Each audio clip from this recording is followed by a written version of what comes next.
guys, how's it going? I'm back with another 10 metal bands you haven't heard but should. It's blisteringly hot here, so naturally I'm staying indoors listening to records. So let's grab some CDs first, and first up we have some cool kind of punk-tinged black and speed stuff from Ewig Frost, I assume is how you say it. Now, this is very nice. You can probably gauge from the logo, huge Motorhead appeal, but there's this kind of deserty feel to it. You know, I'm not overly familiar with that kind of desert rock stuff. I know Orange Goblin use a bunch of that in their sound. So that's probably the best comparison I can make, as it's not my field of expertise. But it has this kind of very summery, not in kind of a, you know, running around having fun, but kind of a beating hot kind of desert feel.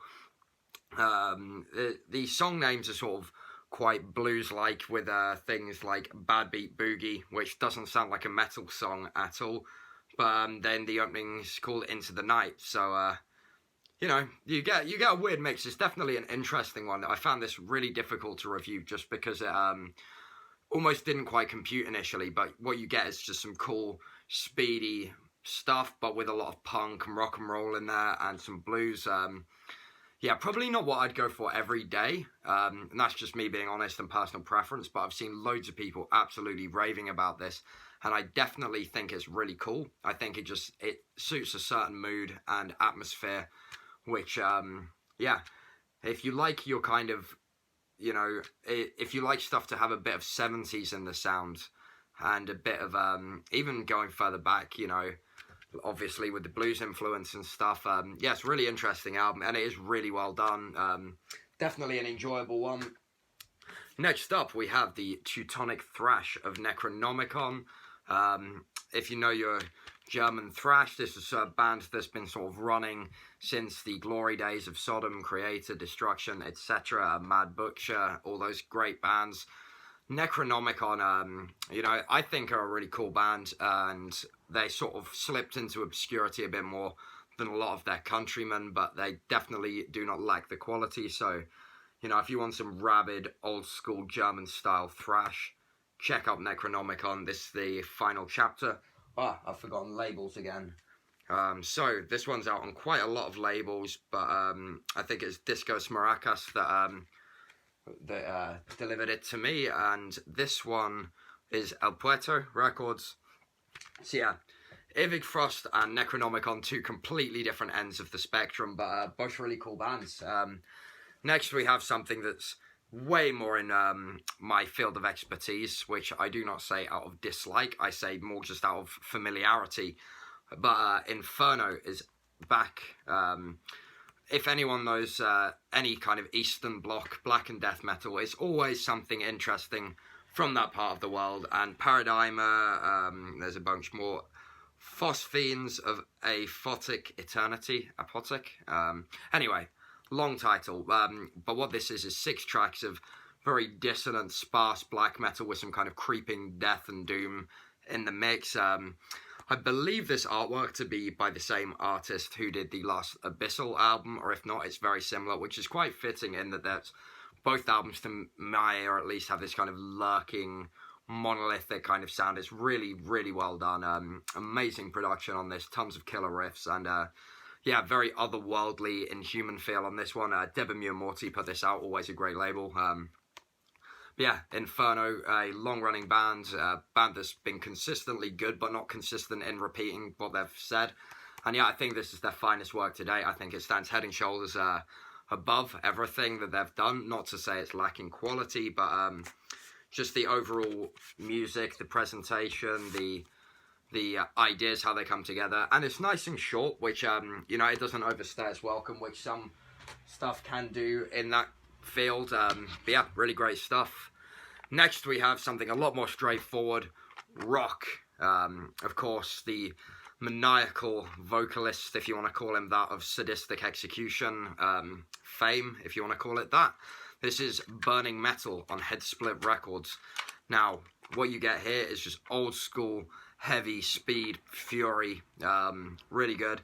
Songs like Satanic Slut, Black Leather, Hell's Angel, just really good. Straightforward, no bullshit, no frills, dirty heavy metal from Australia, of course. And funnily enough, as much as I follow the Headsplit Records label, I don't actually have anything, just because it's really hard to get their stuff in the UK. To my knowledge, I think Grindfather Productions stocks Headsplit, and I think that's about it. So Distro people out there, make sure Headsplit comes over here, because I need more of his releases. Great guy, great label. But yeah, this I think is my favourite release of that label off the top of my head, just because his pure heavy metal fury from rock. You know, if you like it fast and loud, then what more do you want? Now, going back for some Tyrant. I believe they're from California. I'm really bad at American geography, but they're the American Tyrant, not the German Tyrant, who are also great. This is the Shadow Kingdom reissue of their 1985, I want to say. Yes, oh yeah, I got something right. Look at that. Legions of the Dead with a 82 rehearsal. Now, this album is got the pure new wave of British heavy metal feel, but with it being from the other side of the pond, you've got a bit of epic doom kind of stuff going on. It's really cool. I mean, the cover and the logo should tell you a lot that me babbling on about it maybe won't. But yeah, if you like your heavy metal from the 80s and you want something, you know, more in the vein of Cirith Ungol and the School, you know, Manila Road, all those Brockushelm, all those great bands, Tyrant might please you with that kind of epic-y, doomy, unashamedly heavy metal. I mean, the opening song is called Warriors of Metal, which I think sets a perfect tone for this record. Now, from old to new, we have some more heavy speeding metal from Vulture. Now, this band is from Belgium. They have signed to Metal Blade Records, and they have just dropped one absolutely ferocious album.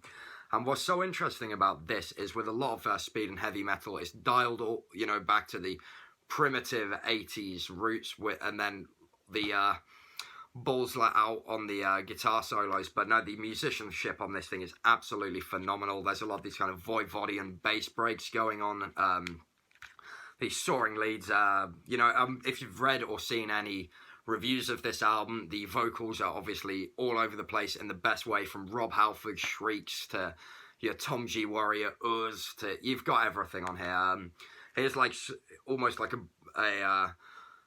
you know, a breakdown of all the things that make old school heavy metal great, seamlessly sticks together into one killer album. Dealing Death, absolutely phenomenal work. And interestingly, compared to a lot of contemporaries with speed metal, there's usually those albums are really easy to get into, very straightforward, just great stuff. This it was easy to get into from putting it on to review it the first time. I definitely knew I liked it, but it took a few listens to get everything from it, which I think usually is a sign of an album that's going to stand the test of time. But yeah, Vulture, Dealing Death, and killer artwork, just look at that. Next, we have a much more local project in terms of from the UK. We have Seven Doors. Now, of course, Fulci would be an obvious reference point with the kind of brutal death metal themed around the Fulci movies. Now, Seven Doors is much more old school for a start, you know, taking things back. Clearly a lot of influence from Death, Gore Guts, those kinds of bands with a old school, slightly thrashy touch, but very technical lead work from Ryan, who's completely solo here.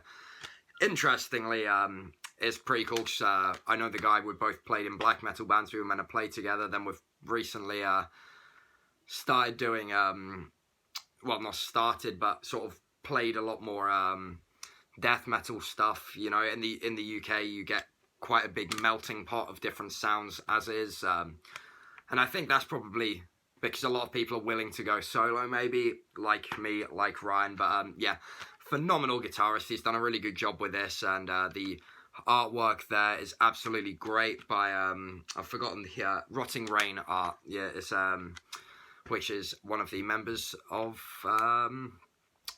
Nocturnal Departure. There's the name.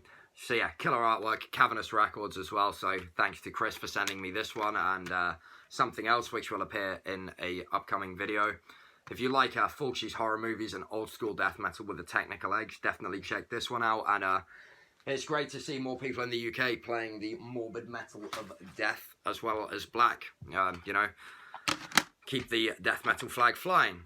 Now we have the black and thrash from Norway, known as Nekromantheon.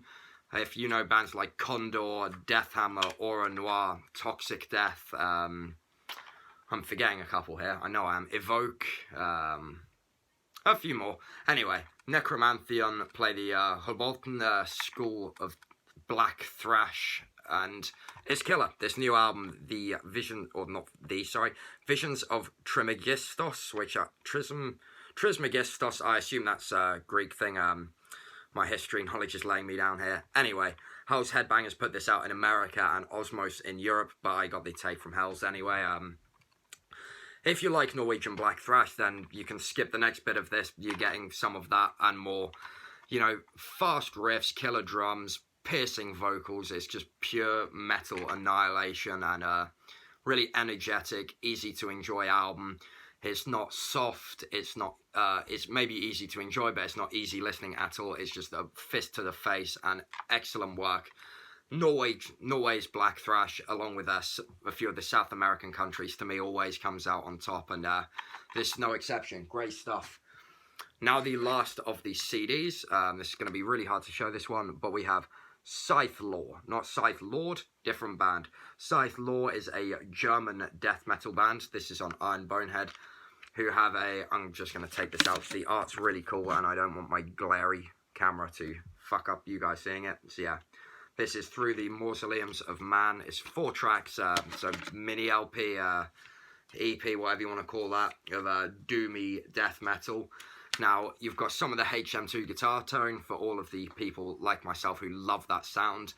It's not just sort of straightforward, though. There's a lot of doom in the sound. There's, you know, some of those kind of like grave miasma type riffs that go really convulsive into this big break. It's really good stuff, and a band. I reviewed this back when it came out in 2018, 17, 18, something like that, and from then to now, I've not really seen many people talk about them, and I revisited this record recently and was like, hey, I still don't have that, and bought it. Absolutely great move on my part. You guys should do the same if you like sort of Swedish tinged death doom, but with a much kind of sparser sound. Now, this is not exactly a promotion thing, but is a new distro in the UK. I always love talking about, you know, new stuff that flies the metal flag over here. Like mentioning Black City Records down in over in Bristol. We have a new distro specialising in black thrash, speed stuff. I love that kind of stuff, Witching Hour being a great example. I know tons of you guys look for black thrash stuff, and in the UK we have some great death metal distros like Cavernous and Meysarco, black metal ones like Cult Never Dies and Toadstride. Now we have a nice black thrash one who also carries some sort of traditional heavy metal, and the owner Vicious Witch kindly sent me a couple 7-inches to check out and talk about. The first is Mayhemic. Now, if you can not tell by the art already, this is pure black thrash heavy metal released by Awakening Records from China, who very nicely put this obi strip on that I think looks absolutely cool. This sarcophago-esque photo. This band is definitely in the South American school, which makes perfect sense. You know, you get 4 songs here called Shaking Ground. Sorry, I was trying to read around the obi strip. Mortuary Feast of Skeletons, which is the name of the EP. Deathspawn and Mayhemic. Now, if you are familiar with, you know, South American black thrash, you're going to get tons of killer guitar riffs, soaring solos. They've definitely got some kind of Judas Priest and Merciful Fate coming into the sound, but they keep it extreme, hard-hitting. Bulldozer's probably another point of comparison. Really good stuff. So yeah, and this was completely new to me. I'd never heard this band before getting this, which I always love doing, you know, when you get sent something to check out and you put it on the turntable and you're like, is this going to be good? And it just blows you off the chair, you know, absolutely killer. So yeah, and next we have more.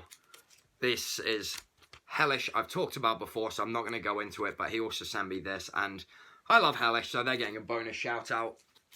Chilean black thrash, you know, pure heavy metal energy, absolutely killer stuff. So yeah, thank you for sending me these. Check out Vicious Witch Records, killer distro, tons of great black thrash and speed metal. Both of these raw. I'm going to be very happy to get some more stuff from him in shop on that site. So yeah, definitely go and support Vicious Witch. Listen to Mayhemic and Hellish if you ignored me the first time I talked about them. And until next time, stay metal.